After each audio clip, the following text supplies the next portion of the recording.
Today on Low Carb with Jennifer, I'm going to show you how to make these keto cheesecake bars.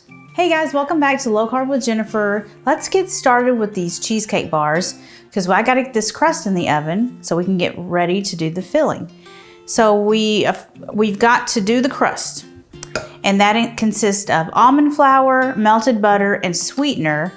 And I've got a 9x9 ceramic baking dish here that we've sprayed with cooking spray. 1/4 cup of almond flour, and it doesn't have any lumps or anything in it. It's looking good.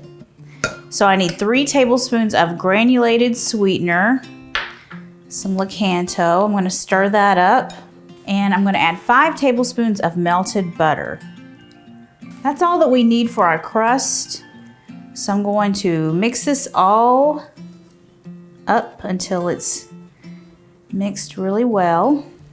You want it to look like this, like a little bit crumbly, but if you were to press it together, it would stick together.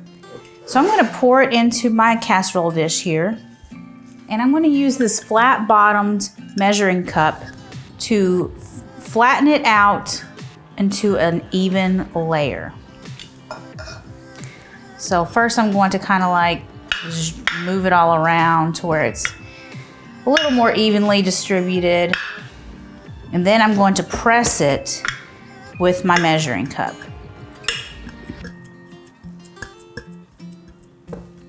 And if you don't have a flat cup, you can just use your hands. Actually, I think it works a little better. Okay, this is going to bake in a 350-degree oven for about 15 minutes. Your crust is going to get nice and brown.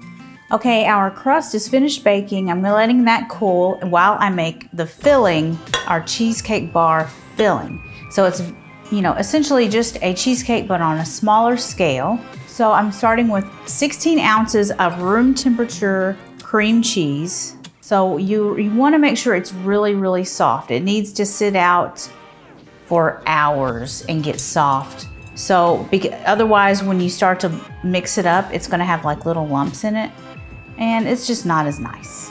And I'm going to go ahead and add in 1 cup of powdered sweetener to my cream cheese. And I'm going to start beating this with a hand mixer to get it smooth before I add the other ingredients. Okay, we've got that nice and smooth. I'm going to go ahead and add in 2 eggs and 2 teaspoons of vanilla. And we mix some more. I'm going to scrape the edges just to make sure everything gets mixed in. And our final ingredient is 1/4 cup of sour cream. All right, our filling looks absolutely perfect.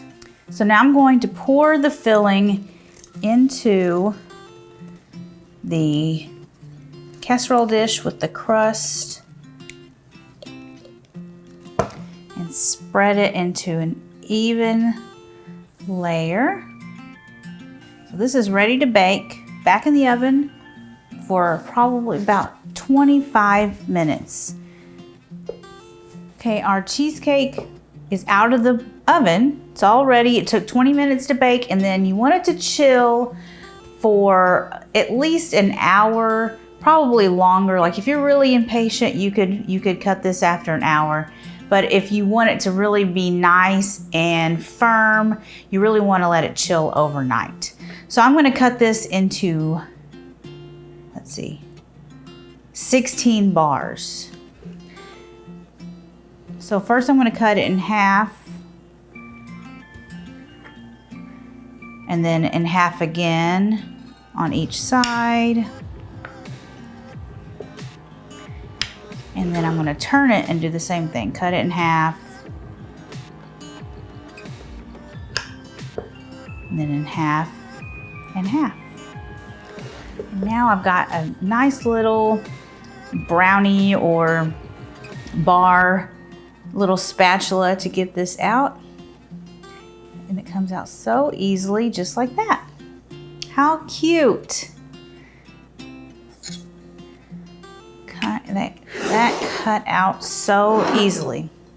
And now we have our cheesecake bars. It's the perfect sweets treat when you just want a little bit of cheesecake, but you don't want to eat a whole giant piece of cheesecake because that's a lot. So let's have a bite.